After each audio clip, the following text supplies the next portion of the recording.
안녕하십니까. 스카이 진학교육 교육연구소장 장승래입니다. 오늘은 2024학년도 서울교육대학교 면접 문제로 같이 작년도 기출문제를 같이 한번 살펴볼 텐데, 오늘은 이렇게 2024학년도 기출 오후 문제를 살펴보도록 하겠습니다. 저희 컨설턴트 이렇게 선생님들이 각 분야별로 포진하고 계시기 때문에 전문성이 굉장히 큰 학원이다라는 거 말씀드리고요. 서울교육대학교 이렇게 1946년도 개교 이래 최고 명문 초등교사 양성 메카인 서울교육대학교에 대해서 살펴보도록 하겠습니다. 우선적으로 이제 면접 문제가 재시문 기반의 문제랑 생기부 기반의 문제가 있는데, 이제 생기부 기반의 문제는 학생별로 다 다를 거고요. 이 재시문 기반의 문제는 공통 문제이기 때문에 여러분들이 이제 어떤 생각을 어떻게 생각을 하고 이 부분에 대해서 어떤 식으로 주장을 펼치는지, 이 부분을 저희는 이렇게 컨설턴트 선생님들이 같이 하시게 되고요. 면접하는 과정을 보면 이렇게 개인별 과정으로 먼저 이제 집단 토론을 하고요. 이 집단 토론 속에서 이제 개인별로 이렇게 동영상 촬영을 합니다. 동영상 촬영 후에 이 부분에 대한 첨삭을 하고, 그리고 적합성을 평가해서 이제 학생들이 올바른 해답으로 머릿속을 유치해 줄 수 있는 방법으로 추구하고 있습니다. 자, 이렇게 인문, 자연, 교대, 사범 그 단계를 본다면, 인적성 1단계에서는 이렇게 기출문제를 연계해서 같이 한번 살펴보고 있고요. 교과적성 2단계에서는 기출문제를 변형하고 응용을 해서 이제 저희와 같이 면접을 준비를 하고요. 그 다음에 진로비전 3단계에서는 이제 확실하게 시험에 나올 수 있는 부분의 적중 문제들을 같이 여러 번에 걸쳐서 시뮬레이션을 통해서 계속해서 훈련을 해 나갈 것입니다. 서울교대 오후 문제에 대해서, 기출 문제에 대해서 한번 살펴볼 텐데요. 살펴보기 전에 이제 학교에서 제시하는 인재상입니다. 이렇게 4가지 인재상이 있습니다. 그래서 전념하는 인재, 개방적인 인재, 전문적인 인재, 도전적인 인재. 그래서 이렇게 해서 서울교육대학교에서는 이러한 인재상들을 뽑고 있습니다. 그리고 요게 서울교대에서 요구하는 OC 핵심 역량, 교사들의 핵심 역량인데요. 요 부분에 대한 단어를 여러분들이 필수 암기를 하시고 면접을 보시는 게 굉장히 효과적일 것이라고 생각이 듭니다. 먼저 인성, 융합, 또 창의성, 또 코칭, 또 의사소통 능력, 이런 것들이 이제 서울교육대학교에서 요구하는 교사상이기 때문에 이 부분을 면접에서 아주 굉장히 크게 활용할 수 있는 부분이니까 이 단어들은 웬만해서는 암기를 하시고 입시를 하시기 바랍니다. 자, 2025학년도 이렇게 수시 모집 전형에서 학교장 추천이 40명이고요. 또 교직 인성 우수자 100명입니다. 굉장히 많이 있습니다. 그래서 학교장 추천 40명은 1단계 교과 EBS고요. 2단계에서 면접 20%가 들어가고요. 교직 인성 우수자 같은 경우에는 면접이 50%가 들어가기 때문에 면접이 굉장히 크게 좌우할 수 있다는 거 볼 수 있죠. 평가 영역에 대해서 이제 보시면 면접을 할 때 3가지 영역을 평가합니다. 교직 인성, 또 교직 적성, 교직 교양. 그래서 교직 인성은 교사로서의 자질을 평가하는 거고요. 교직 적성은 이 교사로서 얼마만큼 성장 가능성이 있는지, 또 잠재 능력은 어떻게 되는지, 이런 부분들을 평가하고, 교직 교양은 교육과 사회에 관련된 이슈들, 이런 부분들에서 어떤 식으로 해결을 해 나갈 수 있는 역량을 가지고 있는지, 이러한 생각들을 살펴보는 부분입니다. 자, 이제 오후 문제에 대해서 한번 살펴볼 텐데요. 마찬가지로 질문이 3가지가 있습니다. 오전과 오후 문제 형태가 3가지가 있는데, 굉장히 그 오전이나 오후나 또 전년도 기출문제나 굉장히 많이 닮아 있는데요. 마찬가지로 이렇게 3문제를 봤을 때 이게 선택해서 한 문제만 대답하는 것이 아니라 3문제 다 정답을 얘기해야 하기 때문에 이 중에서 이제 가장 답변을 잘할 수 있는 부분부터 치고 나가시는 게 여러분들한테 가장 좋은 방법이 되겠죠. 자, 한번 살펴봤는데 이 질문 중에서 아마도 가장 까다롭게 볼 수 있을 법한 질문이 아마 질문 2번일 것으로 생각이 듭니다. 왜냐하면 학생들이 수업을 해본 적이 없는 학생들이 대부분이기 때문에, 자, 2번 같은 경우는 잠깐 차후에 얘기를 하고요. 아마도 제일 이제 자신 있어 할 부분이, 여러분들이 요즘, 뭐 질문 3번 같이 이렇게 그 글로벌 교육이라든지 또는, 그 글로벌 교육이라든지 또 어떤, ICT 수업을 활용할 수 있는 부분, 이런 부분들은 여러분들이 많이 해본 정보사회 교육을 받아본 학생들이기 때문에 이런 부분들을 여러분들이 가장 크게 제일 답변 잘할 수 있을 것 같아서 이렇게 질문 3번부터 시작을 하겠습니다. 교사는 네트워크를 통해 교실을 글로벌 교육공간으로 활용할 수 있다.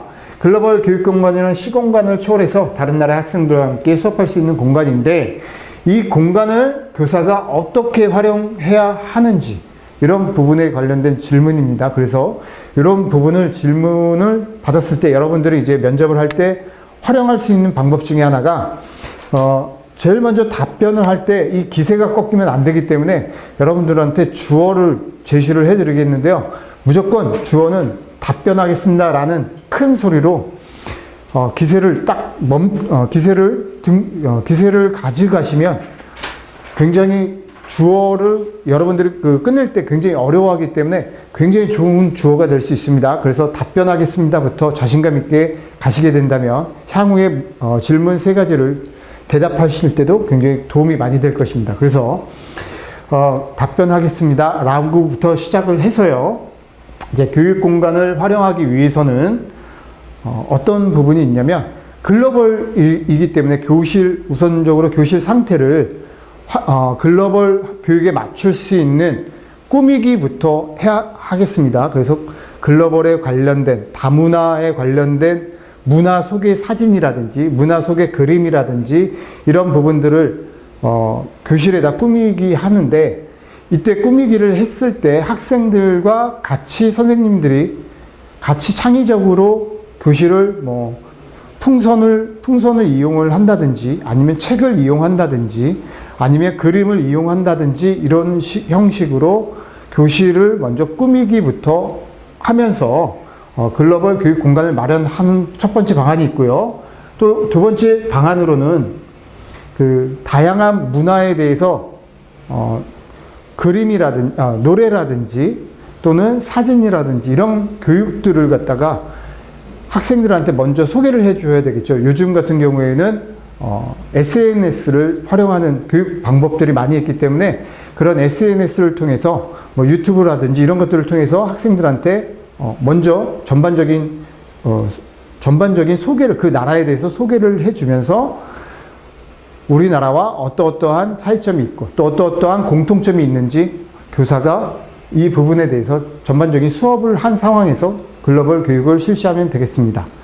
이런 식으로 하고 이제 끝맺음으로써 이상입니다 라는 표현을 꼭 해주심으로 인해서 내 답변이 끝났습니다 라는 걸 면접관한테 꼭 반드시 어필해 줄 수 있는 부분이 필요하겠습니다. 이렇게 질문 3번부터 여러분들이 치고 나가시는 게 가장 문제의 기세에서 좋을 것 같습니다. 다음 이제 다른 질문들을 한번 살펴보면은 이제 질문 2번이 가장 여러분들이 난해하니까 마지막으로 가시고요. 질문 1번부터 가도록 하겠습니다. 합창 준비를 하는데 교사는 가창 능력이 우수한 세로기에게 독창을 맡기로 했다. 그런데 합창 단원들은 청남이에게 독창을 맡길 것을 요청했다. 청남이는 다소 부족하지만 기여도가 높은 학생이다. A 교사라면 어떤 학생한테 독창을 맡길까? 이 부분에서 이제 청남이한테 맡기는 방법과 세로기에게 맡기는 방법이 있겠죠. 자, 중요한 부분은 근거를 얘기하는 건데 세로기한테 맡기게 된다면 우선적으로 합창 대회를 생각하는 부분이 되겠죠. 그래서 대회 우승이 목표이기 때문에 그 목표를 위해서 세로기한테 맡기는 것이고 또 청남이가 만약에 독창 부분을 하게 된다면 이 청남이의 그 노력이라든지 이런 부분 때문에 합창이란 것은 혼자 하는 것이 아니라 팀 전체가 하는 것이기 때문에 그 팀 전체와 함께 어우러지는 화음을 낼 수 있는 방법은 청남이에게 맡기는 것입니다. 하지만 단점으로는 우승과는 멀어질 수도 있다라는 부분이 있겠죠. 그래서 이 근거를 갖다가 교육과 교직과 같이 생각해서 대답하는 부분이 여러분들 필요할 것으로 보입니다. 다음은 이제 질문 2번인데, 이 질문 2번은 여러분들이 아마 어렸을 때부터 많이 들어봤을 법한 또는 겪어봤을 법한 이야기입니다. 그래서 초등학교 때부터 고등학교 때까지 여러분들이 겪었던 부분 속에서 생각을 좀 하셔야 되는데요. 자, A교사, B교사는 동일한 내용으로 수업을 하는데, A교사 수업에서는 심적 부담을 느끼며 소극적으로 활동했던 학생이 B교사 수업에서는 심적 부담 없이 자발적으로 참여했다. 이 두 교사의 수업에서 어떤 요인들이 학습자의 반응을 주었는지를 생각하고, 또 학습자가 심리적 부담을 느끼지 않고 적극적으로 수업에 참여할 수 있는 방안, 자, 이러한 방안에 대해서 간구를 하라는 건데, 학생들을 교과 내용 지식만 전달하는 것이 선생님의 역할이 아니라 교과 내용 지식을 얼마만큼 합리적으로 전달을 하고 그것이 인성교육에 어떠한 영향을 주는지, 이런 부분을 대해서 여러분들이 생각을 하셔야 되는데요. 이게 바로 교직 적성이 맞는지 안 맞는지 이 부분을 평가하는 영역인데, 자, A교사 같은 경우에는 A교사 수업에 학생이 소극적으로 참여했다라는 부분은 관심이 없었던 부분이 크겠죠. 그래서 그런 부분이 있을 테고, 또 B교사가 수업할 때는 관심이 컸다라는 부분인데, 그러니까 관심이 크고 관심이 없고의 부분은 아마도 동기 유발 부분이 될 것으로 생각이 듭니다. 그래서 A교사 같은 경우에는 이 수업에 대한 동기부여를 어떤 식으로 가져갔는지, 또 B교사는 그 수업에 대해서 동기부여를 어떤 식으로 줬기 때문에 이 학생이 그 B교사의 수업을 좋아했었는지, 이 부분인데요. 우선적으로 동기부여를 하기 위해서 과목에 대한 관심도를 높인다라든지, 또는 수업 방식의 수업을 먼저 시작하기 전에 스팟이라고 해가지고 여러 가지 공부보다는 그 과목에 대한 흥미를 일으킬 수 있는 부분들을 ICT 수업을 통해서 아마 소개를 했다든지, 또 선생님들이 쓰는 언어 자체가 부드러운 언어인지 아니면 주입식의 언어인지, 이런 부분들이 아마도 똑같은 내용이지만, 수업 내용이지만 A교사, B교사의 수업의 방법에 따라서 학생이 느꼈던 자발적 참여가 있었냐, 그렇지 않았냐, 이런 부분들이 판가름 날 것으로 보입니다. 그래서 여러분들이 이 심리적 부담을 느끼지 않았던 초등학교 때부터 고등학교 때 그 모습을 한번 생각을 해 보시면 되겠습니다.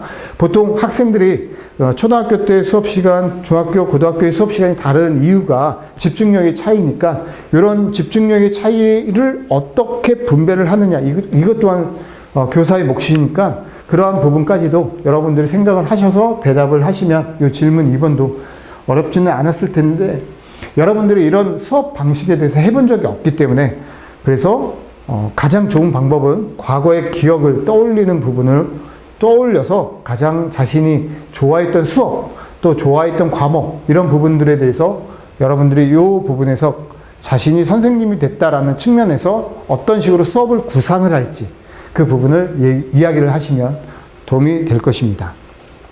자, 이번엔 2023학년도에 출제가 됐던 부분과 한번 비교를 해보겠습니다. 이렇게 질문 1번 같은 경우에, 이거는 이제 오전용 문제인데, 이 오전용 문제랑 오후 문제의 질문 1번이 난이도가, 문제 형태가 비슷합니다. 팀 전체에서 개인의 역할, 이 개인의 역할이 팀 전체를 위해서 어떤 역할을 하는지, 이런 부분들에 대해서 교사가 어떻게 판별을 할지, 그 교사가 전체 학급을 생각을 해야 되는지 아니면 개인 학생들의 역량을 최대치 시켜야 되는지, 이런 부분들에 대한 평가고요. 질문 2번 같은 경우에도 오전과 오후의 그 문제 형태, 유형이 똑같은데요. 어떠한 수업 방안을 구성을 해야 되는지, 교사가 어떤 수업 방안을 했을 때 이 학생들이 어떤 식으로 그 학생들을 수업 내용을 이끌어 갈 수 있는지, 이런 부분에 대해서 묻는 질문지가 되겠습니다. 다음에 이제 질문 3번 같은 경우에는 미래사회, 또는 앞으로 여러분들이 교육대학교에서 졸업하고 났을 때 그 사회 속에서 현실적으로 부딪힐 수 있는 부분들에 대해서 이렇게 시험 문제로 같은 유형으로 제시를 했습니다. 2023년도에 이제 교직 질문 1번은 교직 인성에 관련된 부분입니다. 그래서 일부 학생들이 의의를 제기했을 때 여러분들이 선생님이 입장이라면 이 의의를 받아들일 수 있는지 아니면 의의를 받아들이지 않고서 터부시하는지 그 어떤 결정을 내릴 것인지 자 그리고 그 이유는 무엇인지 이렇게 질문 1번의 문제 형태가 어떤 결정을 내려야 하는 교사의 결정이 있어야 되고요. 그 근거를 꼭 제시하라는 문제 유형으로 갑니다. 그 다음에 질문 2번 같은 경우에는 알파 세대는 숏폼 위주의 영상 콘텐츠 소비와 생산에 익숙하다. 그래서 학습 특성을 제시하고 이를 고려한 교육 방안. 그래서 요 2024년도와 2023년도의 문제 유형이 닮아 있는데 이렇게 교육 구성 방안이 어떤 식의 교육 구성을 하게 되는지 그리고 그 교육 구성이 학생들한테 어떤 영향을 미칠지 이런 부분에 대한 질문이 이제 교직 적성 문제였고요.